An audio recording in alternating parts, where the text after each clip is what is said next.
Guys, just listening to your talk then, and you guys with MyMax are really pushing the boundaries, but how much further can a home cinema unit go? Is there new products you see coming through or new ideas? How much further do you think this thing can go? There isn't really a limit, I don't think. You can just always get better, always more to do. Well, these different projects have different levels. So there was one where we needed to incorporate a basic level of lighting into their existing circuitry. So Cameron found some modules and some components that I wouldn't have known about for that job. So I think it's sort of finding the right solutions for the project is where we got to always kind of it's where the challenge is. Not everyone has the same requirements. Yeah, there's more technology and products out there than you know what to do with. So it's really finding that right solution. Though performance-wise, audio-visual, that's always gonna. Yeah. It's always good. The engineering, the finesse is going to always push forward. Yeah. And when people have got these home cinemas and they say, well, I've got Foxtel as well, and we've got NBN broadband coming in. What else can you put through one of these things? Are you guys using switches or routers to bring in other sources to project onto the screens? Or what is it you're actually doing with them? Yeah, I guess the streaming's massive, so the network's really vital for that. It's to get a strong hardwired signal into the room. Hardwired, not Wi-Fi? We minimise Wi-Fi. Yeah, hardwired. Like we got. I can see Cameron nodding, going, "Don't give me Wi-Fi." Nah. How big's the switch in this room?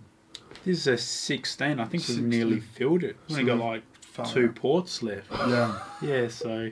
We used to want a couple in a cinema, then we want like an 8-port switch. Now we got 16 ports of data. What do you do with 16 ports? Someone watching now is going, 16 ports on a switch. What are you doing with it all? Almost every device is plugged in now. Yeah, the projector, the automation system, of course, the Apple TV, the subwoofer amplifiers are plugged in because we program them on the laptop. These Wi-Fi devices in here. Or your Foxtel's plugged in. Yeah, so Blu-ray player. So pretty almost every piece of electronics is pretty much on the network. Yeah. So it's a very sophisticated room. In fact, there's no other room in the house that has this much going on. I mean, we've got plumbing in here as well. So the amount of trades and services and programming and engineering in the space, it's a lot more than just, say, the kitchen or the bathroom, which tend to be the rooms that get renovated the most and have tens of thousands of dollars spent on them, and yet they're, I think a cinema room's a lot more technical. Yeah. When you were saying, Cameron, you mentioned that this was a difficult room because it's got a concrete slab is its roof. We're in a basement area. Yep. Isn't it tempting to walk in and just go, nah, sorry? Because you said a couple of other people did. I suppose if you want to give people, they have a vision and you want to fulfill that and give them something that they sort of treasure. So that's what we're about, giving what people are after, giving them something to experience. Can't really say no to people experiencing things. Have you guys found a room since working together over the years that you've just gone, we can't fit this one out? Or is it you always just innovate and find solutions? Always, yeah. There's a will, there's a way. Concrete slab's an issue. We got to go around it inside the room. We've added extra trunking or spaces in this room which filled up real quick actually. Yeah, it did. So I think the clients have they actually really loved the process. Over the last 4 weeks, they're seeing the room, even from the first framing to the room painting. It's really quite an adventure for them, just seeing it come together. And then they see the cabling and they're like, really? A lot of cabling. quite shocked. And then they'll then ask, we will be able to use this, right? Well, no, we've got that covered. When they see the cabling, they do freak out a little bit. Overcomplicated. Oh my gosh. But that's where your automation comes in and simplify everything. So how do they run it from a laptop or a tablet? What have you got there, Cameron? iPad, controller. Yeah, show the controller. Interestingly, this room can be controlled by one smart controller, or smartphone, or iPad, or the keypad on the wall, Yes, you or get by voice. Wow. launch pad, just an iPad, sticks on the wall, so magnet charge, so you don't even have to plug it in. And you can control everything from here too. So your lights, all your LED lights will be controlled by this. The aircon as well, right? Aircon, yep. So they'll be really just choose what they want to do, and the room will provide. So I want to watch Foxtel. If it's all off, that's what will come on. Some nice welcome lighting. We'll preset that so when you first enter the room. Got nice welcome lights, and once you hit play, that will drift off, and then you're into the movie. So it's a pretty clever space, orchestrating all of this technology. A couple of things I haven't noticed by looking around. One, I noticed you've got a cover over. It looks like an air conditioner, so you can't actually see it in shot because it's cleverly disguised.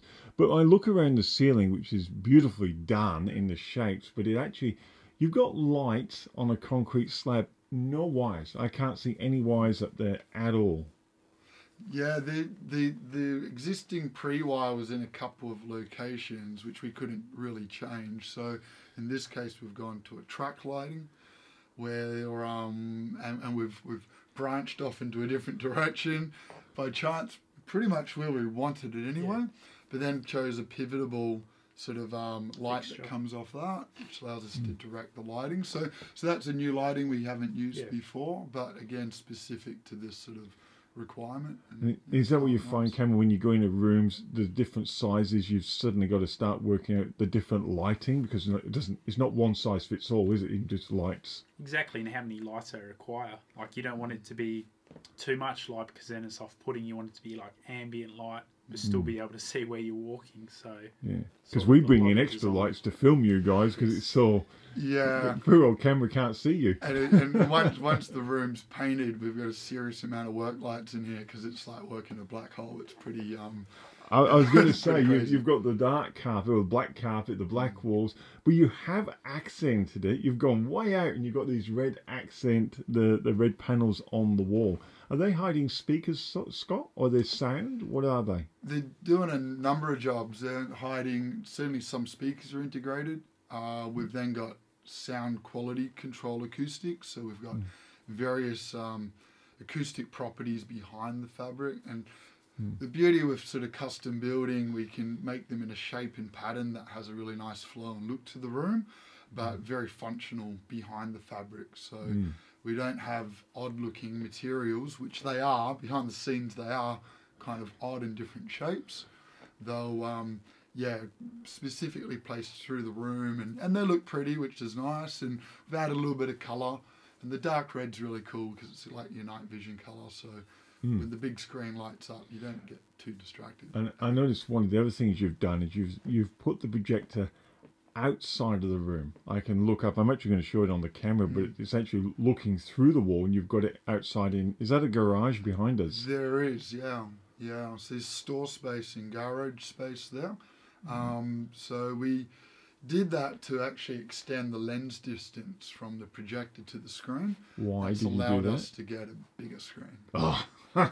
Look at them both smiling. I don't think there's a lot of space either side of the walls that we could have gone. Yeah, we filled it up really nice, and because we effectively lost some distance when we brought the screen forward to incorporate the sound into the wall, which we really love to do. So you got sound behind the screen. Yeah. So the whole space behind the screen is what we call like an acoustic baffle wall. The speakers are mounted inside that wall. It becomes sort of it couples to the wall, and the energy is pushed forward through the screen. Adds a lot more impact, a lot more clarity, a lot more focus by integrating speakers in. We lost a little bit of distance, but then we gained it again by going outside the room. So we're always trying to find ways of having wins, more wins. And one thing I will say, from being on site with you a few times, this is again a perforated screen that you've got. It is, yeah. So the screen, obviously, if it's solid vinyl, the sound won't go through that. So we've got tiny perforations through the screen. It's what they call an acoustically transparent screen, which of course then allows the sound to pass through. So very sophisticated materials and process to do that. because we want a great picture. I And was we gonna want say. great sound, and really the concept goes against each other. So it's a small compromise against, but then the advantages outweigh those compromises. You know? Now, I'm going to ask you, Cameron, because I'm looking behind the scenes and I'm seeing I'm looking at how much wiring's in there. You know, I mean, you wire a small building Yes. in this one room. How does it go for yourself trying to crawl into these spaces and fit this thing out? I know, I don't have an apprentice yet, so it's me doing all the work. You need a little one. I know. Hasn't been too bad, this one. No roofs to crawl through, so Yeah. I think Andrew's been behind there a couple of times, shoved in the corner wiring He things up. has, yeah.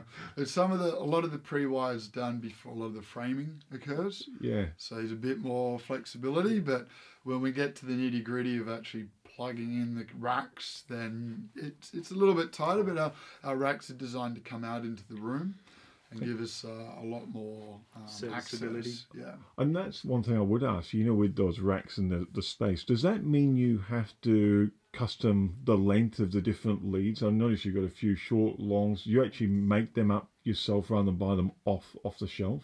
I think pretty much everything apart from the HDMI is Yeah, We pretty made- much custom. Yeah, Yeah. Right. we've got a pretty good formula with what length between each rack Yeah. suits nicely. But yeah, the serviceability is super important, and then you want it as neat as possible. So it's always. I was going to say, because you get those straight off the shelf, and yeah. you'd be wires going everywhere trying to shove them back there. Mm. So both of you, just a one-off, what's your favourite, what do you think's going to be your favourite spot in this room, or the best aspect of this room when you think this one's finished? For you, for your part of the job. I think always the lighting sort of sets it off Lighting? for me. Yeah. And the way you control the lighting. Yeah, true. You don't have to get off your seat to turn the lights on. Yeah, so the room kind of evolves around you, comes alive, and then With the shuts scenes down. we create and things like Yeah. that. Yeah. Cool. And there's creativity with that because we got all the colours, so we can choose the colours and how that's. It's Well, not just yeah, normal RGBW. white light. No, true. No. It's all the colours plus white, so Yeah. definitely advanced strips, not just your basic strip lighting.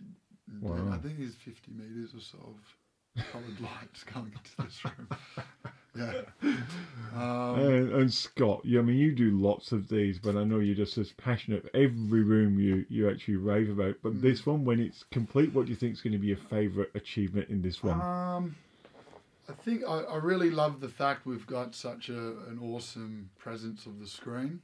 And if it wasn't for literally thinking outside the box, and we had to go through a double row of bricks actually. Construction team had to work through that to get that projector in place. I think that's going to be really rewarding, just how immense that size is going to feel. And we've gone for a different shaped screen in here to normal. So often we're either a 16:9 TV shape and cinema works inside that, or we're a really wide CinemaScope shape and then TV sits inside that. We're actually between the two. So we're going as wide as possible, but then instead of TV having to sit in there, we've actually, TV's a bit bigger. So we kind of have worked out, we're kind of chasing the ideal size for both, and therefore we've chosen a different aspect on the screen. It's a closer to 2.0 to 1 screen ratio, which is the first time we've done that. So I guess really, you're really going to be quite excited about turning on the first movie in here. Yeah, it's going to have some impact, and so that'd be my favourite. But then we've got a lot of power in here as well, so the sound is going to match. With all the wires that Cameron's put in. Fantastic. Thanks, guys. Awesome, thank you.